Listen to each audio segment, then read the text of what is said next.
అంశము 10B 111 చర్యలు అంశాలు 12 ఉన్నాయి. మొదటి అంశం ఏంటంటే దాంపత్య జీవితం యొక్క పునర్నిర్మాణం 10 సూత్రాలు. ముఖ్యంగా వివాహితుల విషయంలో ఈ 10 సూత్రాలు కూడా చాలా ముఖ్యంగా ఉంటుంది. దాంపత్య జీవితంలో మరి పునర్నిర్మాణం అనేది చాలా అవసరము. పునశ్చరణ అనేది ముఖ్యం. మనిషి జీవితంలో అత్యంత కీలకమైనది, క్లిష్టమైన దశే పునర్నిర్మాణ దశ. పెళ్లికి ముందు ఊహలన్నీ కూడా ఆనందమయంగా ఉంటాయి. పెళ్ళయ్యాక భాగస్వామిలో కనిపించే వ్యత్యాసాలకు అనుగుణంగా మార్పులు, చేర్పులు అవసరాలు అవుతాయి, సర్దుబాట్లు అవసరాలు అవుతాయి. ఈ సర్దుబాట్లను ఎట్లా అనే విషయమే క్లిష్టమైన పరిస్థితి అంటాము. Norman right how to have a creative crisis అనే పుస్తకంలో ఏమంటాడంటే, ప్రతి మనిషి కూడా అసలు సమస్య లేకపోతే జీవితం నిస్సారంగా మారిపోతుందని గుర్తించుకోవాలి. కాబట్టి సమస్యలు మొదలవటం అనే విషయాన్ని గొప్ప విపత్తుగా భావించకుండా సహజసిద్ధంగా పరిగణించాలి. అలా సమస్య తలెత్తినందువల్ల కలిగే ఆవేశాన్ని, ఉద్యోగాన్ని, బాధను కూడా సరికొత్త శక్తిగా రూపొందించుకొని ఆ సమస్యని అధిగమించే ప్రయత్నం చేయాలి. అలాగే ఊహించని ఎదురు దెబ్బలు ఎదురైనా సరే పరిస్థితులకి తాను మార్చుకోగలగాలి. ఏదైనా సమస్యను పరిష్కరించే క్రమంలో ఇష్టాయిష్టాల గురించి కాకుండా సాధ్యాసాధ్యాల గురించి మాత్రమే ఆలోచించుకోవాలి. అన్నిటికన్నా ముఖ్యంగా సమస్యని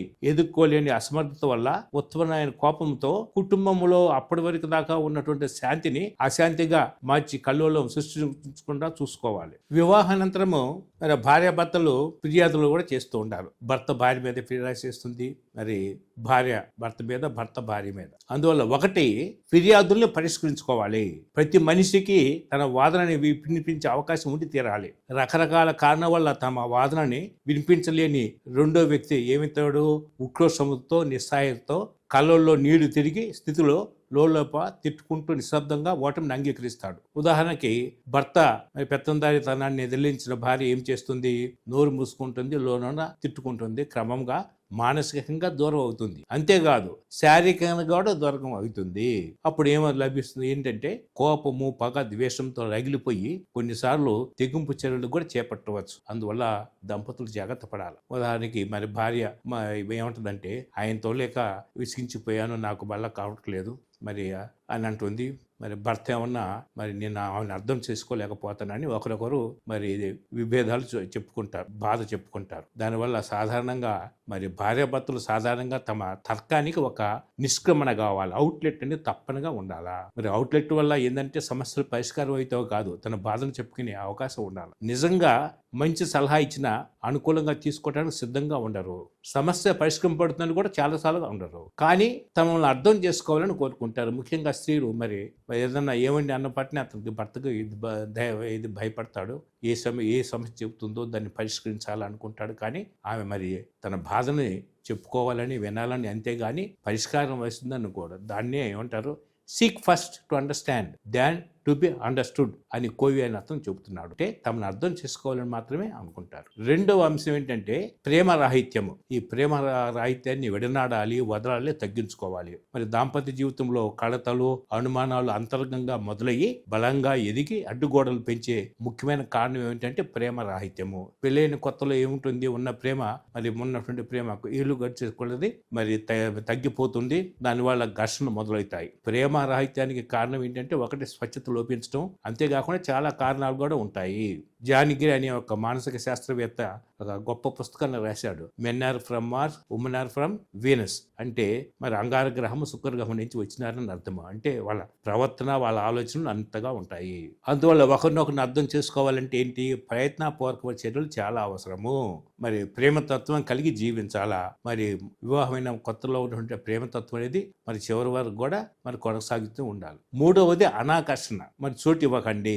పెళ్లి అయిన కొన్నేళ్లు గడిచే ఆలుమల్ల మధ్య ఏమవుతుంది? ఆకర్షణ తగ్గిపోవటానికి కారణం అనాకర్షణ. ఆ అనాకర్షణ కారణం చాలా కావచ్చు. పని ఒత్తిడి కావచ్చు, వివిధ వ్యాపకాల్లో కూరుకోపోవటం వల్ల అనాకర్షణ. భార్య తన మీద తనకి శ్రద్ధ తగ్గిపోతే ఏమవుతుంది?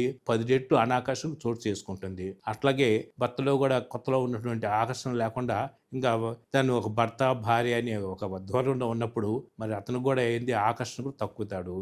ఎప్పుడైతే ఇంటికి రావాలని కోరిక భర్తలో ఉండకపోతుందో అప్పటి నుంచి ఏమవుతుంది? వాళ్ళిద్దరు భార్యాభర్తల మధ్య శారీరకంగా మానసికంగా కూడా దూరం అవటం మొదలవుతుంది. దీనివల్ల అనాకర్షణ వల్ల మరి ఎన్నో విపత్తులు ఎదుర్కోవాల్సి వస్తుంది. అందువల్ల చివరి వరకు కూడా కడల వరకు కూడా దంపతులు ఆకర్షణీయంగా భార్యాభర్తలు ఉండాలా, నేర్చుకోవాలా, దానికి తగిన చర్యలు చేపట్టాలి. 4వది వ్యక్తిత్వ విభేదాలను తగ్గించుకోవాలి. ఎలాంటి బీజారాలకు పోకుండా నిజాయితీగా తన గురించి తాను తెలుసుకోవటం వ్యక్తిత్వం. మరి తన గురించి తాను తెలుసుకొని లోపాలను సరిదిద్దుకోవటమే వ్యక్తిత్వాన్ని తీర్చుకోవటం అంటారు. విభిన్నమైన కుటుంబాల్లో నుంచి ఆర్థిక, సామాజిక, మానసిక స్థాయిలో పెరిగి పెద్దవాళ్ళు అయి ఉంటారు. మరి ఆలుమగలు అవుతారు. అప్పుడు ఒకే విధమైనటువంటి వ్యక్తిత్వంలో ఇద్దరు కూడా ఉండరు. ఆశించడం కూడా తప్పు. అందువల్ల పరస్పర విరుద్ధమైన భావాలున్న వ్యక్తులు భార్యాభర్తలుగా మారితే ఏమవుతుంది? వ్యక్తిగత విభేదాల వల్ల ఒకరి ఎంపిక రెండో వారికి అతి స్వల్పంగా కనపడుతుంది. ఒకరి ఆలోచనలు మరొకరి ఆలోచనకి సరిపడవు. మరి అలా అప్పుడు ఘర్షణకు తావవుతాయి, దారి తీస్తాయి. అలాగని విడాకులు కూడా తీసుకోవటానికి విడిపోరు కూడా. దంపతులు జీవిత దృక్పథాన్ని సరి చేసుకోవాలా, సానుకూల దృక్పథాన్ని ఏర్పాటు చేసుకోవాలా. వారిద్దరికి వ్యక్తిగత విభేదాలే కాదు, జీవిత దృక్పథాల్లో కూడా పూడ్చలేని అగాధాలు ఉంటాయి.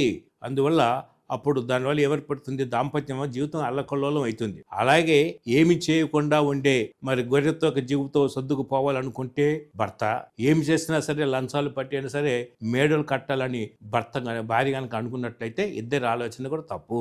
మరి అందువల్ల ఏం చేయాలంటే వారి ఇరువురు కూడా తమ ఆశా దృక్పథంతో కొనసాగించాలా, అభివృద్ధి చెందడానికి ప్రయత్నం చేయాలా, మరి నీతి నియమంగా జీవించాలని ఇద్దరు కూడా అనుకున్నప్పుడు మరి ఆశా దృక్పథంతో పాజిటివ్ యాటిట్యూడ్ తోటి వాళ్ళ జీవితాన్ని కొనసాగించినప్పుడే దాంపత్య జీవితం సుఖవంతం అవుతుంది. ఇక ఇంకొక అంశము పాత కొత్తల మధ్య సంఘర్షణ నివారించుకోవాలా. పాతని అంగీకరించుకోవాలా, కొత్తను కూడా ఆహ్వానించుకోవాలా. మరి కొత్త పద్ధతులు, మరి కొత్త విధానాన్ని ఆహ్వానించినటువంటి వాళ్ళు ఏం చేస్తున్నారు? ఎన్నో రకాల తప్పులు చేస్తుంటారు. అది ఇతరులకి కష్టంగా ఉంటుంది. అందువల్ల మార్పులు, చేర్పులు, సర్దుబాట్లు ఎంతో అవసరం దాంపత్య జీవితంలో. మరి సానుకూల దృక్పథంతో మార్పులు, చేర్పులతోటి మరి జీవితాన్ని సుఖవంతం చేసుకోవాలి. ఇక 7వ అంశం ఏంటంటే అన్యోన్య సాంగత్యం అవసరం. మరి లోకం ఏమన్నా సరే మన ఇద్దరం ఒకటే అని వారిద్దరిలో ఆ అభిప్రాయం ఉన్నప్పుడే మరి జీవితం అనేది సంతోషంగా ఉంటుంది. నువ్వో సగం నేనో సగం, మరి రెండు కలిస్తేనే ఒకటే అని అనుకున్నప్పుడు నిండు జీవితం జీవించగలుగుతారు. భాగస్వామి విలువని భౌతికంగా కాకుండా మానసికంగా కూడా గుర్తించడానికి కొన్నేళ్లు పడుతుంది. మరి అందువల్ల శృంగారం లేకపోయినా సరే భార్య భర్తకి ఏమైనా ఎట్లా ఉండాలా? దేవతలా కనిపించాలా. బంగారంతో ముంతెచ్చకపోయినా సరే మరి భర్త స్త్రీకి ఏం కావాలా? దేవునితో సమానంగా ఉండాలా. అటువంటి ఆశాభావంతో ఉండాలి. ఇక 8వది మంచి సంభాషణ చాలా ముఖ్యం. గాఢమైన సాంగత్యము, స్పష్టమైన మంచి సంభాషణ ఎంతో అవసరం దాంపత్య జీవితంలో. నువ్వు నేను మన ఇద్దరం అనే భావం అనేది అతి కీలకమైన అంశం సంభాషణే. మరి అంతేకాకుండా మగాడు ఏమంటాడు? నేను మంచి భర్తను, ఇంటికి కావాల్సిన అన్ని కూడా తెచ్చి పెడతాను అనుకుంటాడు. స్త్రీ ఏమన్నా నేను మంచి భార్యని, ఇంట్లో అన్ని కూడా సమకూరుస్తాను అనుకుంటుంది. అనుకోవటం వేరు, వాస్తవానికి మధ్య చాలా తేడా ఉంటుంది. అందువల్ల వాటి మధ్య తేడానే కమ్యూనికేషన్ అంటారు. అందువల్ల దంపతులు కేవలము రోజువారీ కార్యక్రమాలే కాకుండా ఇద్దరు కూడా తమ భావాల్ని ఇద్దరు కూడా పంచుకోవాలి. దాని కొరకు ఇరువురు కూడా రోజు కనీసం 10-15 నిమిషాలు తమ భావాలను పంచుకోవటానికి కేటాయించుకోవాలా. అప్పుడు దాంపత్య జీవితం సంతోషంగా, శాంతిగా ఉంటుంది. ఇక 9వ అంశం ఏంటంటే మానసిక ఆరోగ్యం చాలా ముఖ్యం. మానసిక రుగ్మతలను కూడా నిర్మూలించుకోవాలా. ఎప్పుడైతే భర్త కానీ భార్య కానీ నా బాధను ఎవరికి చెప్పుకోవాలా అర్థం కావట్లేదు కానీ అని అంటే అది నిజంగా మానసిక అనారోగ్యం అని అన్నమాట. అది గుర్తింపు. అందువల్ల మరి ఇటువంటి 7 రకాలైనటువంటి మానసిక లక్షణాల గురించి ఆస్ట్రేలియాకి చెందినటువంటి డాక్టర్ హరియాట్ బ్రేక్ అని అతడు మరి 7 రకాల ప్రమాదకరమైన మానసిక రోగాల గురించి వివరించాడు. అందులో ఒకటి ఏంటంటే దాంపత్య జీవితంలో అశాంతి రేగితే ఏమైతుంది? నిస్సహాయంగా మత్తులో మునిగిపోతారు. రెండవది భర్త ఎక్కడ వదిలేస్తాడోనని భయం వల్ల అభద్రతాభావం, మైగ్రేషన్, గ్యాస్ట్రిక్ సమస్యలు ఏర్పడతాయి. మూడవది అమితమైన ఆవేశాన్ని ప్రదర్శించడం వల్ల ఏమైతుంది? గుండె జబ్బులు తెచ్చుకోవటమే. 4వది శారీరక, మానసికమైనటువంటి కోరికలు తీర్చలేని స్థితిలో ఉంటే ఏమైతుంది? డిప్రెషన్ లోకి జారిపోతారు. 5 భాగస్వామి మీద పెంచుకున్న అసంతృప్తి వల్ల పలు రకాల వ్యాధులకు లోనవుతారు. 6వది నిరాశ, కుంగిపోవటం, సెల్ఫ్ పిటి లాంటి లక్షణాలతో తక్కువ స్థాయిగా మారిపోతారు. నేను ఎందుకు పనికిరాని అనే భావన కలుగుతుంది. అంతేకాకుండా తమ సంసారం ఇక బాగుపడదు అని ఆశలు వదిలేస్తే అది ఏమవుతుంది, మానసిక దిగజారిపోవటమే. అటువంటి లక్షణాలన్నీ కూడా, మానసిక రోగాలను కూడా పరిష్కరించుకోవాలా. మానసిక ఆరోగ్యం చాలా ముఖ్యం దాంపత్య జీవితం. అన్నిటికన్నా ఇంకా 10వ అంశం ఏంటంటే, అన్ని రకాల అసంతృప్తిని వైవాహిక జీవితం నుంచి దూరం చేసుకోవాలి. ముఖ్యంగా లైంగిక అసంతృప్తి లేకుండా కూడా జీవించాలి.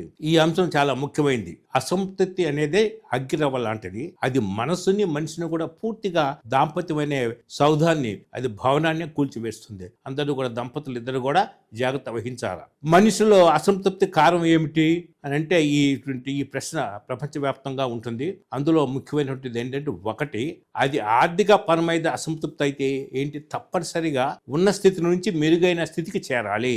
అందుకు భార్యాభర్తలు ఇద్దరు కూడా నిరంతరం కష్టపడాలి.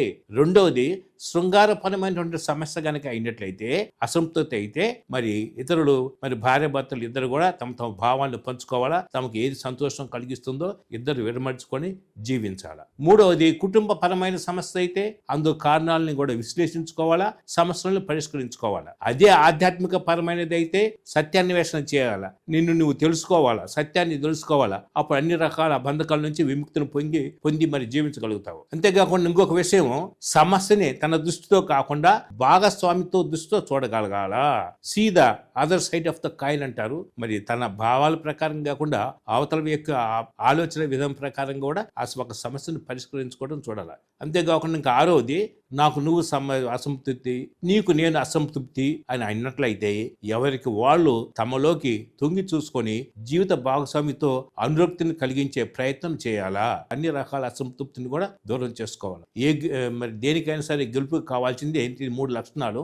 గమ్యం స్పష్టంగా గుర్తించడం, ఆ గమ్యం కోసం సాధన కోసం వనరులను సమీకరించడం, అంతేకాకుండా ఆ గమ్యాన్ని చేరటానికి దీక్షగా సాగించడం చాలా ముఖ్యం.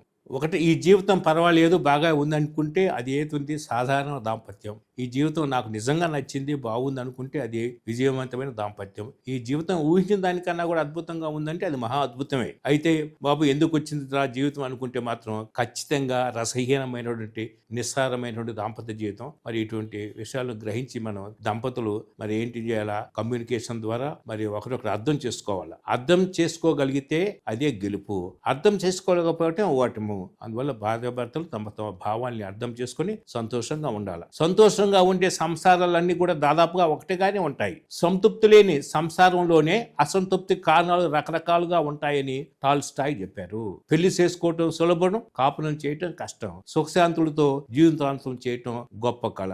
చివరికి ముగింపుగా మనం ఏం చెప్పుకోవచ్చు అంటే, 1 విభేదాలను తగ్గించుకోవాలా, 2 ప్రేమకు వంతెనలు నిర్మించుకోవాలా, 3 ఆకర్షణీయంగా ఉండాలా, 4 నిజాయితీని పాటించాలా, మరి 5 వాస్తవాలను గ్రహించాలా, వాస్తవ దృక్పథంతో జీవించాలా, 6 తోడు నీడగా ఊతగారగా జీవితాన్ని కొనసాగించాలా, తర్వాత 7 మంచి సంభాషణ కలిగి ఉండాలా భార్యాభర్తలు, 8 పాత్రని అంగీకరించాలా, కొత్తను ఆహ్వానించాలా, 9 మానసిక ఆరోగ్యం చాలా ముఖ్యం, 10 దంపతులు తృప్తిగా జీవించాలా. దేవుడు మనల్ని ఆశీర్వదించును గాక. God bless us.